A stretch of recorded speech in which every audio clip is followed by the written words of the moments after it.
Daddy, we're doing. I'm doing a podcast, Dizzy.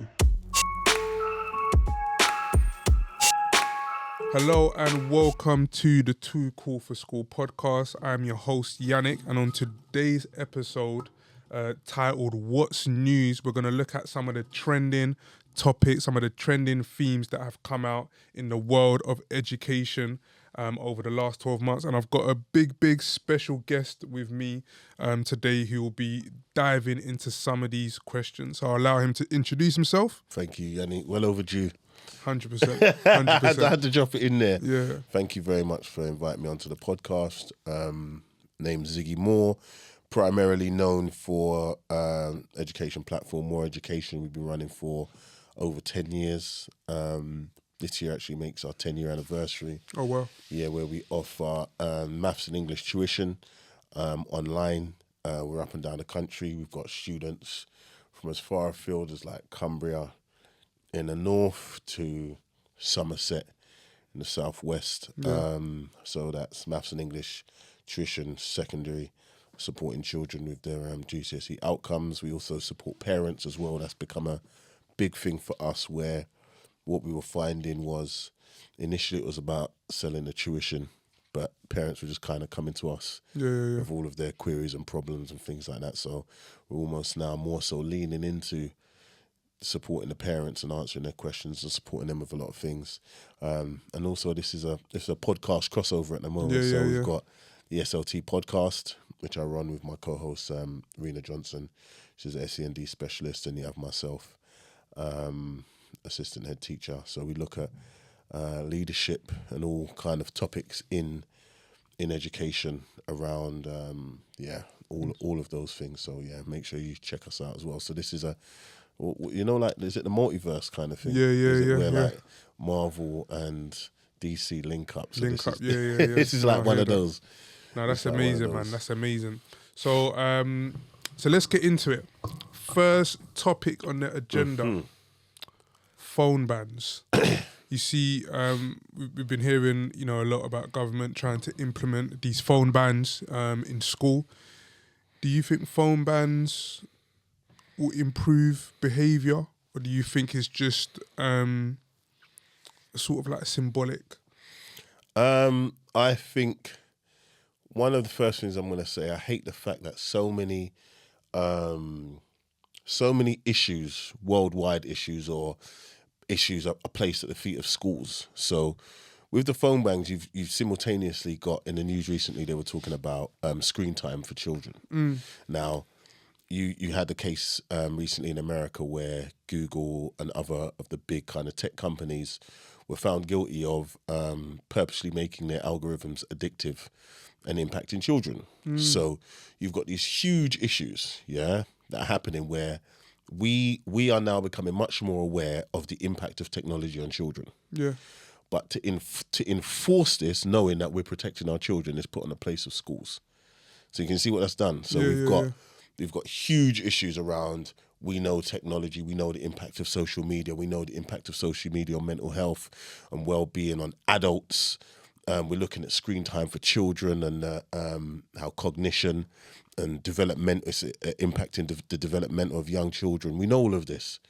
But who now is forced to enforce this screen time and phones, and where it's controversial, is schools. And it's always placed at the feet of school, or I always feel it's placed at the feet of schools and educators.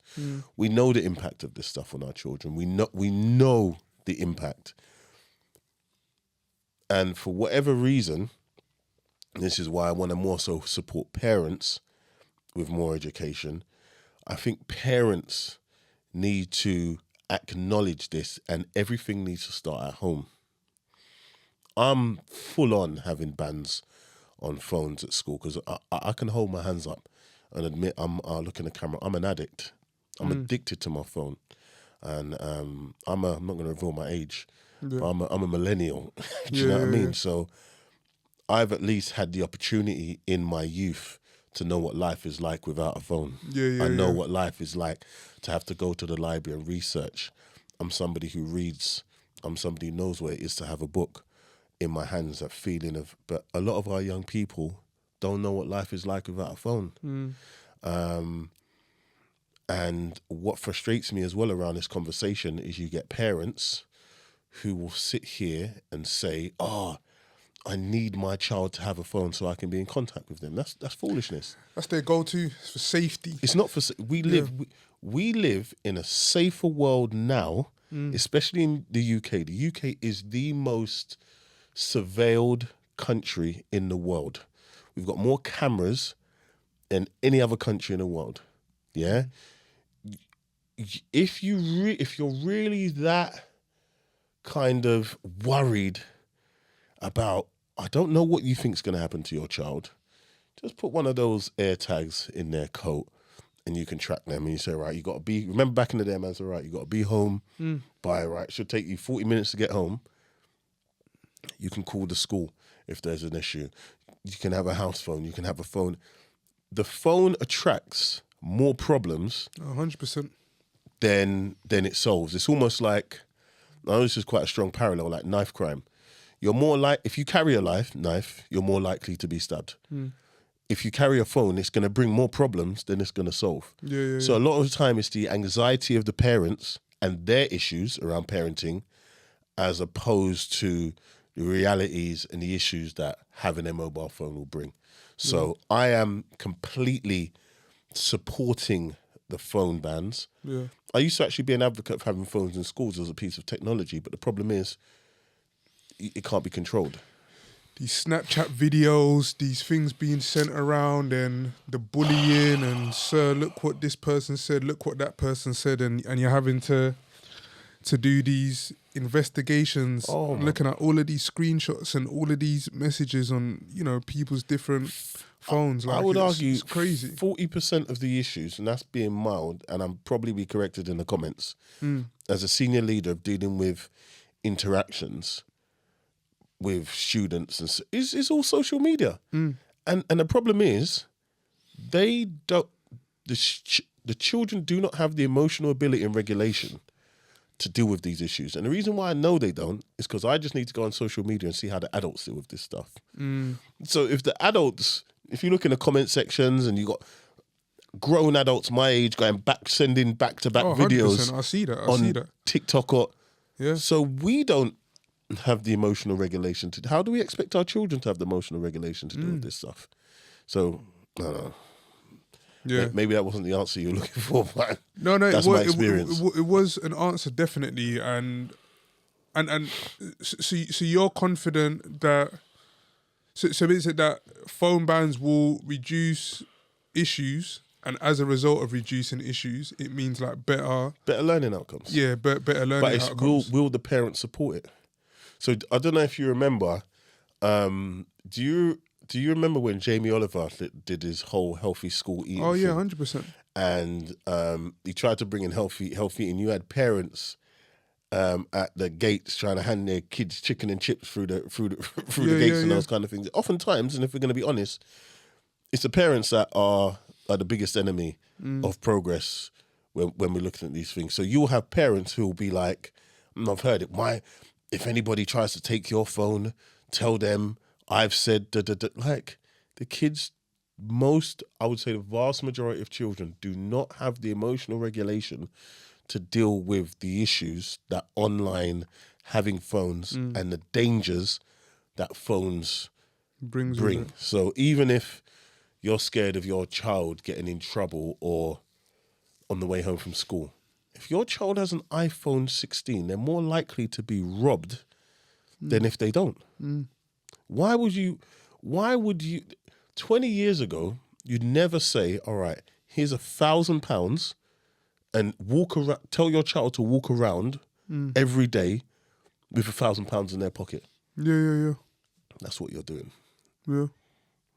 That would be seen as a risk. That would be seen as a poor parental. Yeah. That's true. Here's £1,000. Walk around with that every day, and let people know you've got it. Let people make it aware. Take it out sometimes as well. Yeah, and it's interesting because when we're speaking about phones and the impacts that it has on children in school, often than not, these issues around the phones stem from interactions that they're having outside of school. Yes, but we've got to deal with them inside of school. But you got to deal with them. We're in school. expected to deal with it inside Yeah, of school. yeah, So these yeah. are issues that happen in the evening when the kid's upstairs Yeah. in some group chat. Yeah. And then it all kicks off, and then it's, my child's being bullied. This stuff's not happening inside the school. In school.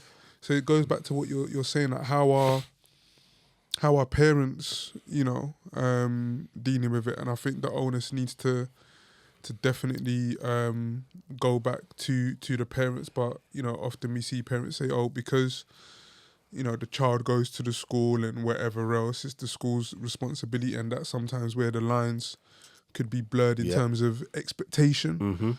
But I guess it links back to the deeper roots of what are parents doing at home, what is the child being taught, and what does emotional regulation look like when you're engaging on social media. So and don't get me wrong, it's very difficult. It's very difficult for parents, because I'll hold my hands up. I'm not great with tech. Yeah, I'm not a tech whiz, and to be able to put in like parental controls, to know exactly what your children are doing online and who they're interacting with.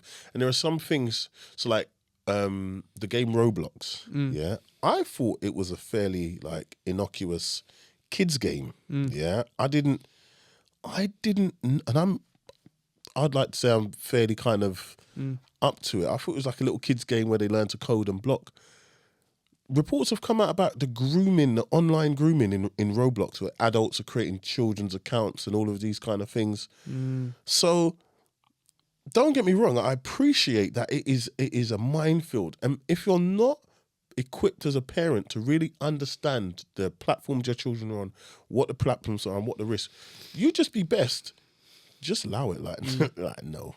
yeah, But as a parent, do you have the strength and the wherewithal to be able to turn around to your child and say, you're not having that? yeah. Because unfortunately, I think what's happened in kind of modern parenting is it's kind of just easy to say, yeah, whatever. But you're opening up a minefield. Yeah. No, that's very interesting. And sticking with this theme of technology, AI. Yeah, we just did it. I just did an episode on that, Yeah. I saw a SLC, clip. yeah. So it'll be good to sort of share your thoughts on that, in terms of like, do you feel that's progressive? Do you feel like it's a cheating tool? And it's interesting because even now within the education sector, it's divided. Like, Yes, I know it is. certain schools that are like, yep, no, we're not touching this. Like, we're old school books, textbook, and whatever else. But there are other schools that are, more advanced and want to move in, with the times. And I guess for me, from your professional capacity, what do you see as like the biggest benefits for AI, if any? That's a big question. Interesting enough, I was on the way here, and I meant to do some research because I had a feeling this was coming, but I didn't get the opportunity because I was reading. It was talking about what are the big tech platforms' intentions for AI in education. So I think there was an article, not to date this, but released today, and it was saying that how the great Elon Musk, he wants, in essence, and you can't, not to be quoted because I haven't read the article, it was just listening on the news, the algorithm to replace teachers. So it's gamifying education. So you kind of, kids can learn through, like when you used to play computer games and you get to different levels and so on and so forth. It was gamifying educations and the need not to have teachers in the classroom. So there's a clear agenda with AI, and education. There is definitely an agenda. So we have to be very, very careful. It's very, very powerful. We've seen all the sci-fi movies. You've seen the memes where with like, I'm going old school now, like Arnold Schwarzenegger, Terminator. So we've kind of all, and Matrix, we've kind of been programmed that this is something that's very powerful, and we have to be very, very, very aware. There are pros and cons to everything, but I think we must be very cautious, because when we look at social media, when social media first kind of came on board, and I'm talking from like, is it Fiverr days, where everyone was kind of signing up to this thing. Everyone was signing up to Facebook because it was free and it seemed really fun. And you're giving people your date, your age, your location, They know who your friends are. Then they're showing you all these things. If you are giving, and this is what a lot of people are doing, they're giving the AI platforms a lot of damn information about them about, building. Yeah, and you're building, and it's okay. There's a small subscription, but it doesn't cover the cost of the AI. If it's for free, then you are the product. So for Facebook, we were giving them all this information for free. For Meta, we were giving it all of this about ourselves for free. That's because we were the product. That Meta is now a platform that sells to us. We're the product. So AI, we are giving them banks of information. So if I was going to say anything, the first thing any educational institution needs to do yesterday is create an AI policy for their school. So they need to be very clear on what the AI policy and the data policy is for their school, because you may have people, I've seen memes where like it will say me uploading my company's last 10 years financial report to create an Excel spreadsheet on Meta and them thinking I'm a genius. Data around children, data around children's private data, so on and so forth. There has to be very, very clear AI policies for educational institutions and all institutions, but specifically educational institutions on children's data. Because if we're doing it to these random platforms, I'm not saying random platforms that have different political and ideological agendas, we must be very, very, very careful. That's on one hand. On the other hand, AI can support with the biggest load in education, which is workload. When used correctly, if you're a good teacher and you use AI, it just kind of speeds you up 10 times. So I can hold my hands up. I've been able to use to create worksheets. I've been able to use to create specific resources. It's great for those kind of things where it may take you an hour to create something.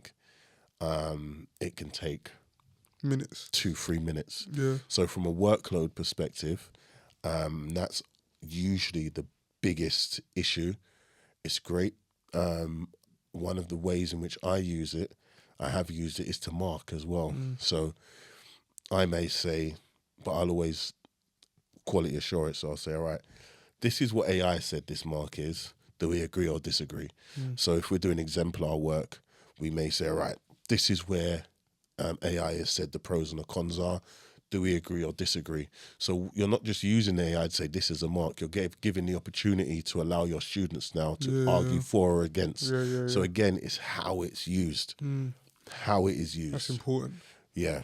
And do you think teachers would need training on that, or is it something that's easy to sort of navigate around? 100%. 100%. Because what will happen is if teachers aren't trained sufficiently on how to use AI, like all humans will become lazy, and this is where the kind of the breaches in data, the use of it can be quite dangerous in how it's being used. So I think it is really, really important, the quality assuring of it as well. Because think about it like this: if you say you produce, I'm an English teacher, yeah? So say I decide I'll produce a Shakespeare worksheet for my year 10s who are just being introduced to Shakespeare, and I don't quality assure it, yeah? It could create a worksheet on Shakespeare that is false or creates a false narrative based on whatever that agenda is.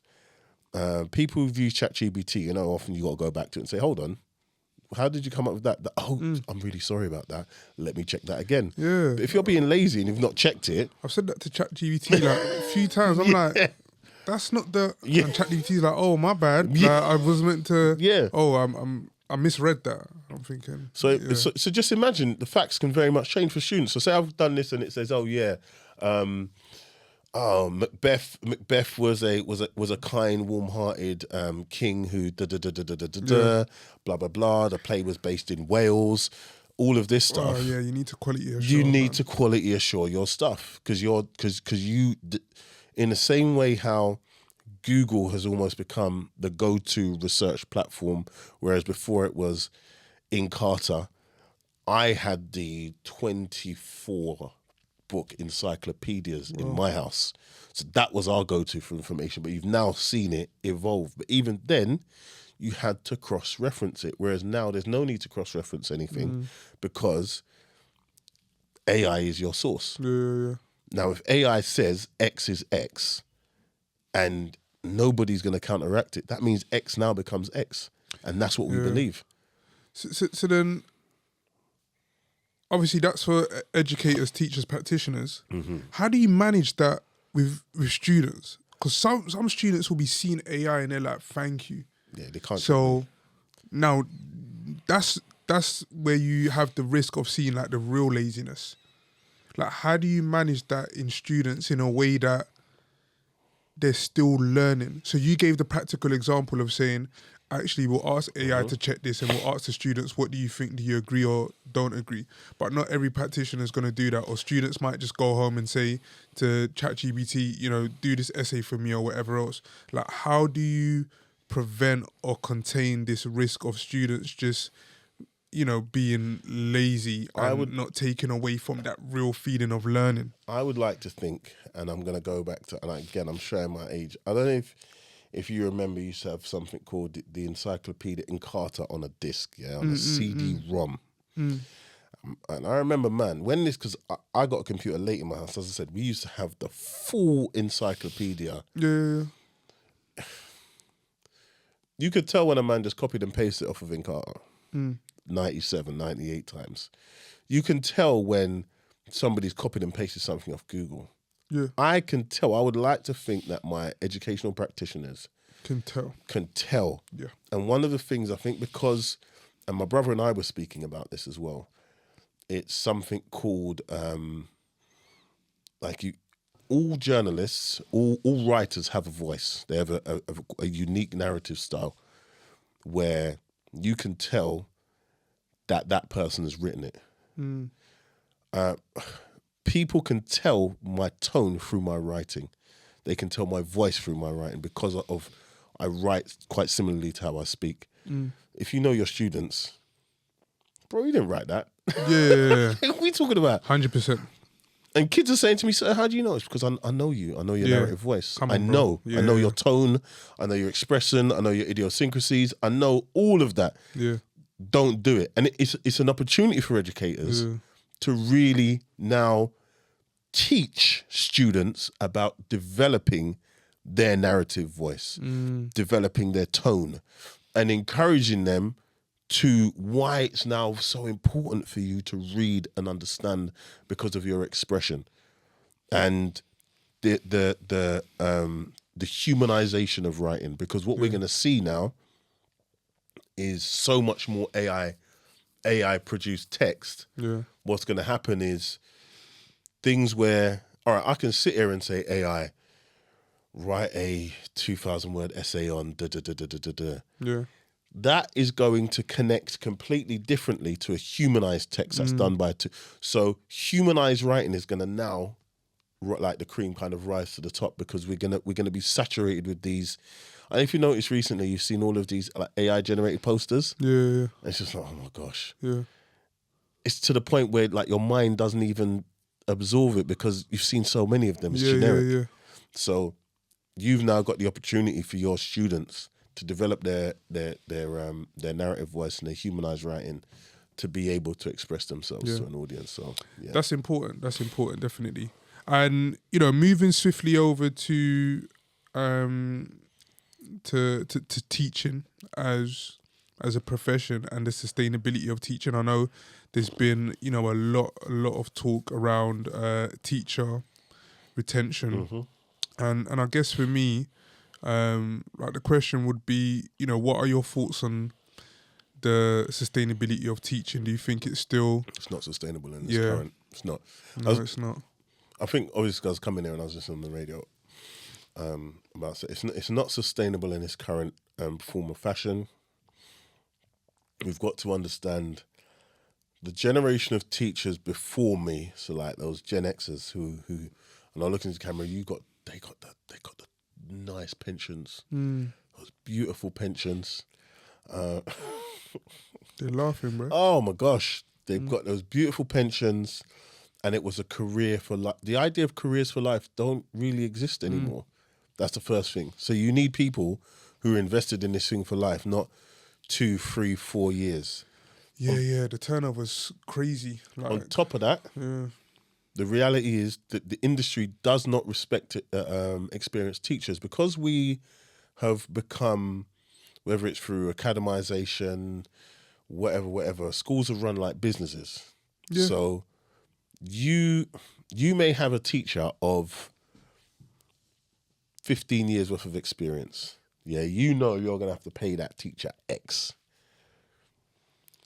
Why would you pay that teacher X when you can get 2 teachers who are maybe newly qualified or a couple of years of experience? So you can get 2 teachers for the price of 1 and save yourself money. That idea of the experienced teacher isn't even cost effective in the schools. So schools are looking at their bottom lines. Schools are looking at, when I first went into teaching, those teachers were worth, oh my gosh, because they could solve problems in 2 minutes. they were the OGs. How long you been here?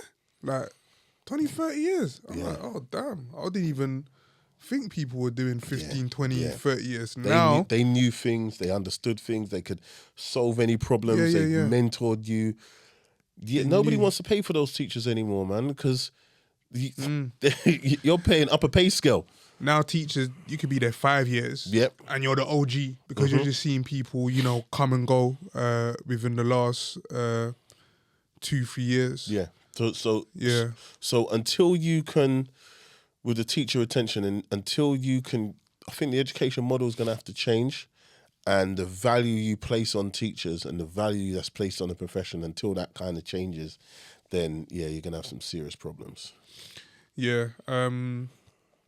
It's difficult because I think it's a profession that when I speak to educators, teachers, when they talk about the profession, the students, the love of the subject, the passion that they have, it's rare to see that passion across many other fields. But as you said, the workload is not sustainable, and in terms of roles and responsibilities, teachers talking about now going into that sort of blurred line of, am I a teacher, am I a social worker, am I a mental health advisor? Like, there's so many things that they're having to take on now. I'm going to say something that's very, very controversial, and I know a lot of people aren't going to like me for this. Yeah, and it's something that's really wound me up for an extended period of time. It's about profession.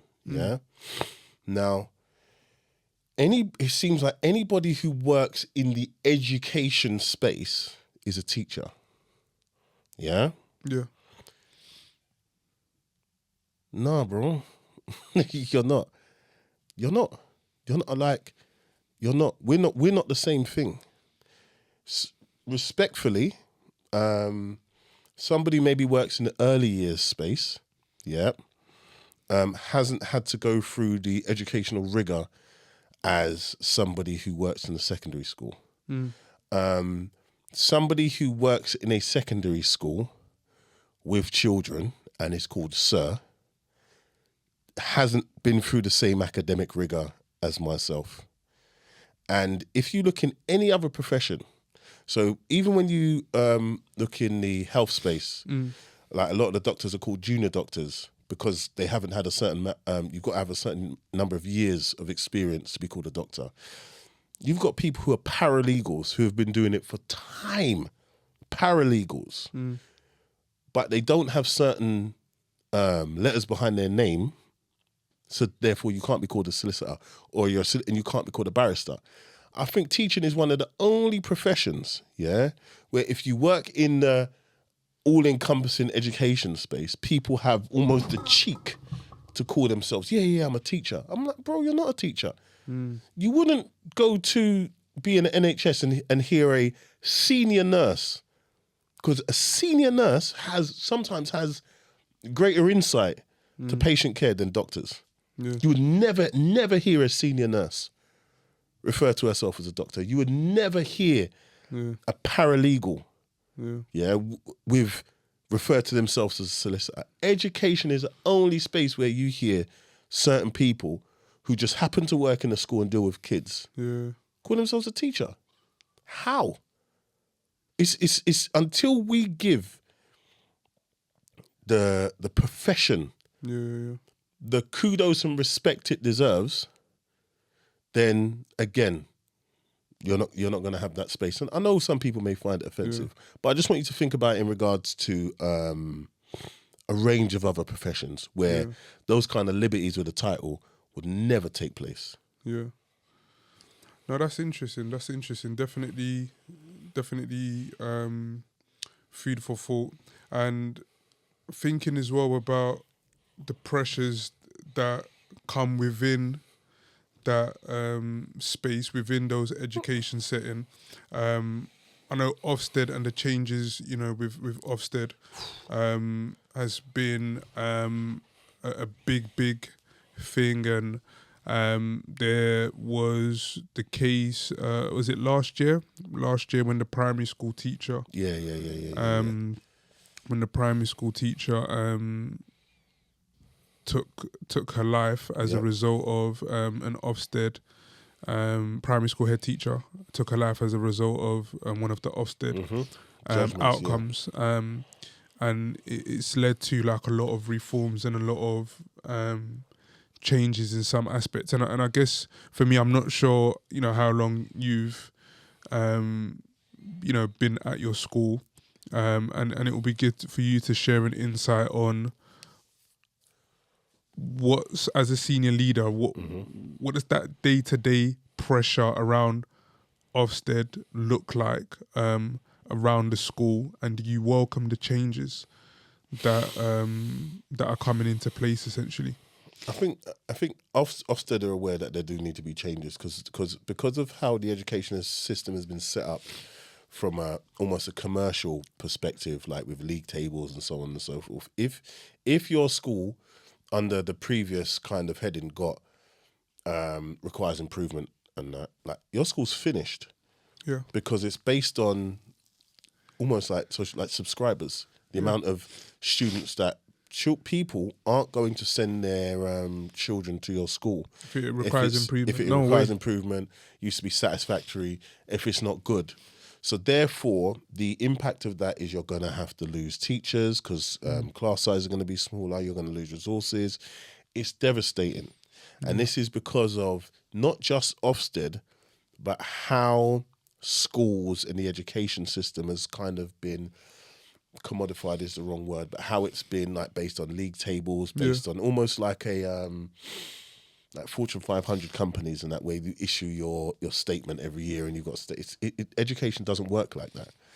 There has to be accountability, and I think Ofsted is a step in providing accountability because you're dealing with children, you're dealing with the education, you're dealing with their future.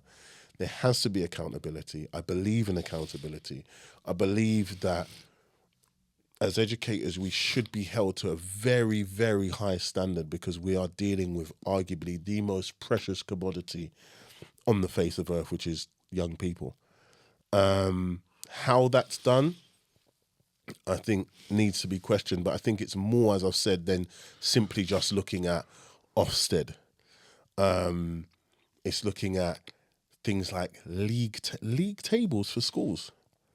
League tables for schools dark, league tables,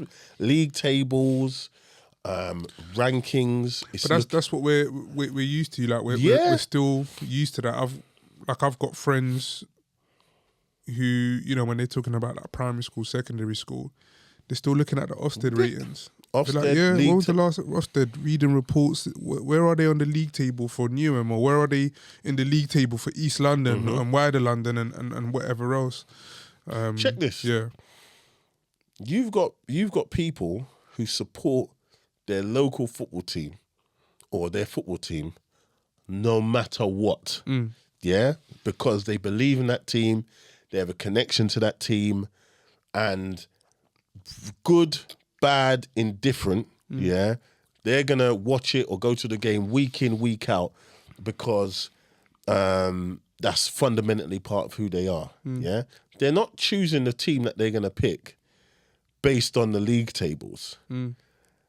Imagine if we supported our local schools, yeah, as a wider community. And there may be some local schools that need to do better and so on and so forth. So you may need to look at leadership and so on and so forth. But it was more of a community thing where, all right, this school needs help. Well, maybe I should be a governor at this school. What can I do to contribute to, even if my child doesn't go to that school? A local school around the corner is not really great. They probably need some expertise and advice. Yeah. Yeah? People aren't doing things like that. And then certain schools stay in a certain way for an extended period of time. So not to drift too far, I don't think just looking at Ofsted alone in regards to accountability is fair. I think it's very easy to kind of pile a lot onto Ofsted as teachers do, but I think there's a bigger picture, like the academization of schools. The introduction we're looking at now, all schools are going to have to be in multi-academy trusts. Yeah. But by when? When did they say that would? I want to say 2030, but everything seems to be 2030. Yeah. But in the recent white paper, that is what was alluded to. Okay. Everything's going into multi-academy trusts. School league tables. A lot of things need to be really reassessed. Yeah. As opposed to us just looking at Ofsted and the new framework. And for you, what would be the best methods or the best means for like parents, families, and those in communities to be able to identify, like, or choose, what's what I would say a good school? Is I would say if you go to moreeducation.co.uk or you go to my page, download our completely free guide to secondary schools. Yeah. I've written a comprehensive 70-page guide on if your child is going to secondary school, you need to have this as a reference point. Yeah. Of what you need to do. Now, an example would be my older brother and myself went to 2 different secondary schools. Because we were 2 very different children. I can tell you as a fact, had I have been to his secondary school, I don't think I would have lasted past year 7. Well, no way. We went to the same primary school. I got kicked out of the primary school. He didn't. He was the school captain, football team, all of that. Head boy, prefect, star boy. Me, And that's so. Sorry to cut you. I say that to say, it's about the needs of the child. It is about what is the best fit for that specific child. The needs of the child. Yes. I need to just echo and emphasize that, because what I've seen is a lot of parents do the older sibling went to the school. Yeah. Or auntie told me this school was good. Or I wanted the child to be with this person. But what about, the needs of the child? Because like my secondary school that I went to is way different now to when I was younger. I grew up in Newham, and when I was in school, and I give the example, right, you're going to Brampton. You're not going to Brampton if you want an education, but now everyone's chasing after Brampton, and my school might not be the top school anymore. So it's about navigating and understanding like what's currently going on here, what's the best for your child, looking at the pastoral, the curriculum, all of these things. So and if I'm going to be honest, because I was around the dinner table with some year 6 parents the other day, and I was speaking to her mum, and she was saying, I knew what school my child was going to when they were like basically before they were born. I knew what preparation I had to do to get them into that school and why I wanted them into that school. This isn't I tend to find parents, it's almost like a light touch conversation. It's a light touch. Oh, let me just put some things that this needs to. I think there are some parents who study what their next car is going to be more than they study what secondary school that their child is going to go to. You know, you got some people who've got the vision board of what their next car is going to be. Oh, it's going to be a Q. It's going to be a Mercedes, this or this, that, and the other. Well, and they sit down and they go and then they look at reviews and they see it and they're like, oh yeah, they put more effort into their dream car than the dream school for their child. Yeah. Well, no, that's interesting. You know that's true. Yeah, no, it is. It is. You know it's true. It is. And I wanted to discuss as well, because currently I work in a lot of the work that I do focuses around attendance and children missing in education for the local authority. And coming into that role, it's been mind blowing for me, the things that I've seen. And initially I thought, oh, maybe this is like an issue in my local authority. No. Then I'm speaking to professionals that work in Southend and in Southwark, in Lambeth, like all across all across the UK. Like, this is a national issue. And I guess for me, it'll be interesting to know, like, from your perspective, like what have you seen as some of the concerns around, like attendance and children who are not necessarily persistently absent, but those who are like severely absent, children who you're in year 9, 10, 11, we're in April now, and you haven't been in school since the academic year, like September. Yeah. No. If I'm going to be stone cold honest, you hear what's it emotional school based awareness, ESBD. Yeah, EBSA. Is it that was it's emotional ESBA, emotional school based awareness. Yeah. And so you hear the acronym, you know it's something that's happening, but the depths to what's really happening, the resources aren't there to deal with it, because it's beyond just the kid, because usually it's the family who do not have the ability to get the child. It's deep. It's so deep. It is so deep. I think what it shows is the societal breakdown that now exists and has become the norm. The best example I could give you, is, like, I think the young people say, like, oh yeah, like there's a motive, like, what's the motive? So something's happening, but it almost has to be curated. Everything has to be, things don't happen like off the cuff anymore. Like, it's got to be some curated event and people are taking pictures and so on and so forth. Nothing just happens like, people don't come to your house no more and knock on the door like, oh yeah, I was just passing by, so on and so forth. That doesn't happen anymore.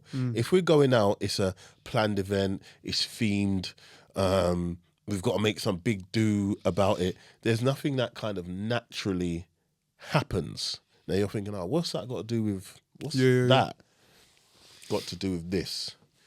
We've created this world where natural human connections don't happen as regularly.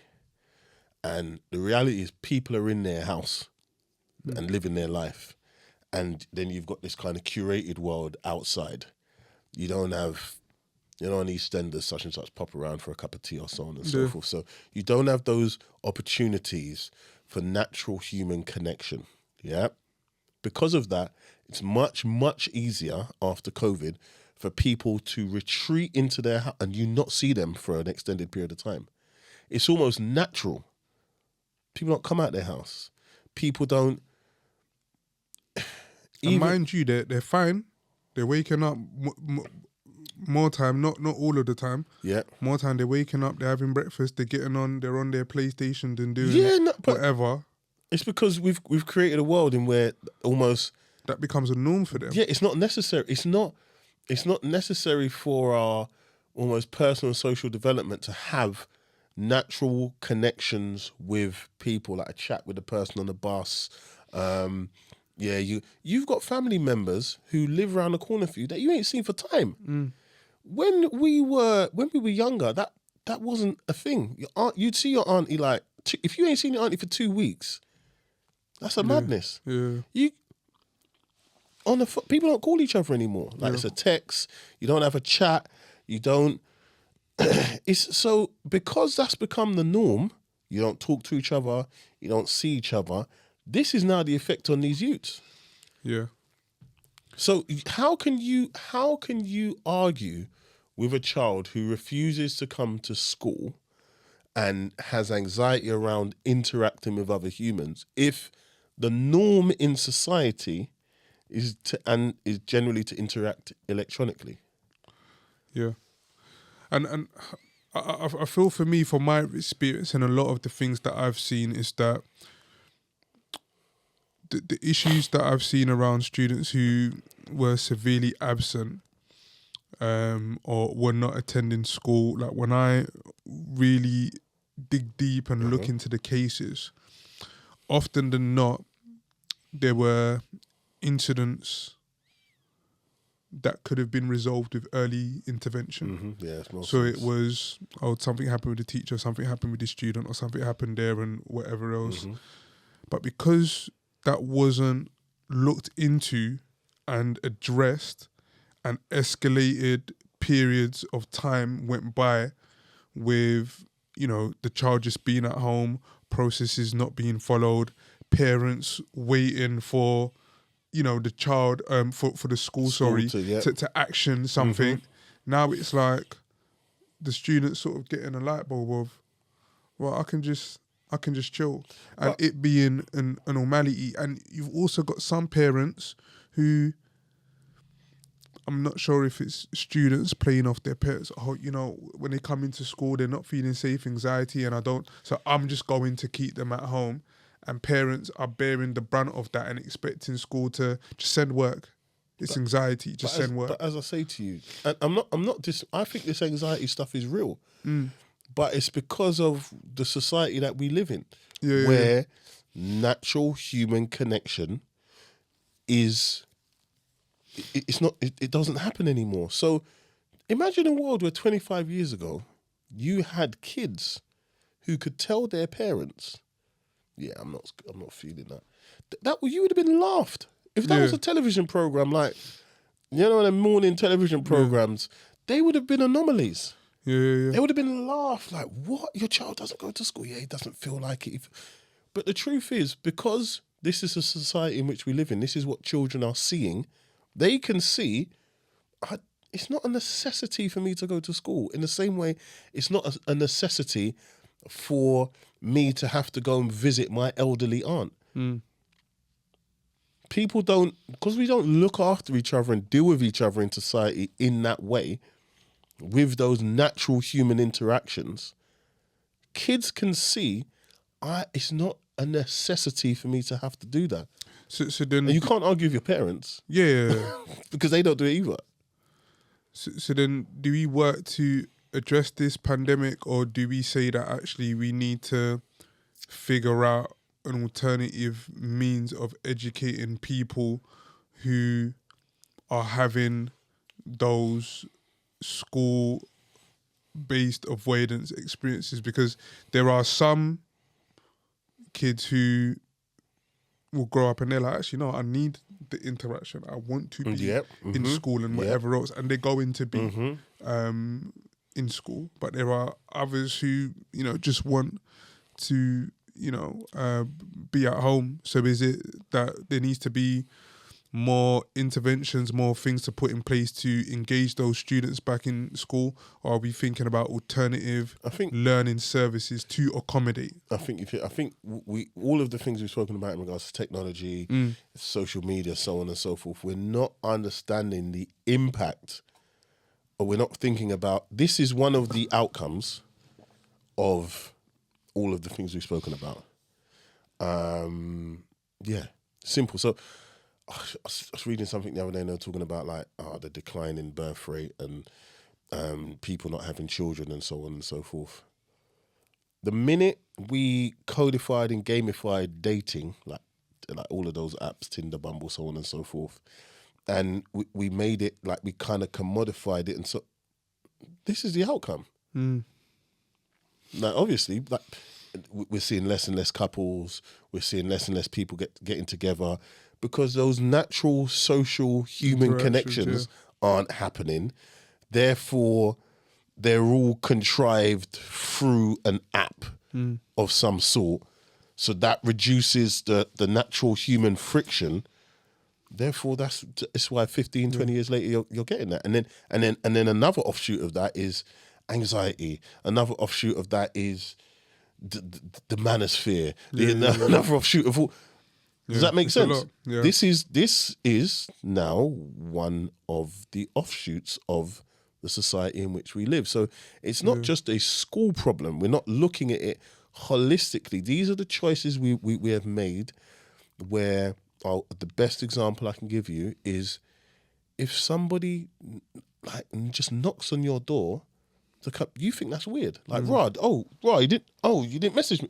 If somebody just comes and, I was just passing through, you good? You're like, Rod, like, what are you doing it? Yeah. 20 years ago, that was perfectly acceptable. Yeah. You'd actually, now someone would have you standing on the doorstep. You probably wouldn't even invite them in. Yeah. Oh, right, no, right, I can't even talk right now. Oh, yeah. You probably, whereas 20 years ago, Come in. Like, come have it. Listen, I've got 10 minutes, have a cheeky cuppa. Do you know what I mean? Yeah. Times have changed. But for the better, though. Yeah, times have changed. Well, we've come to the end of the segment. So that's been an installation of our new segment called What's News, where we will have guests and we'll be talking about, some of the most sort of informed spoken about topics around the world of education over the last 12 months.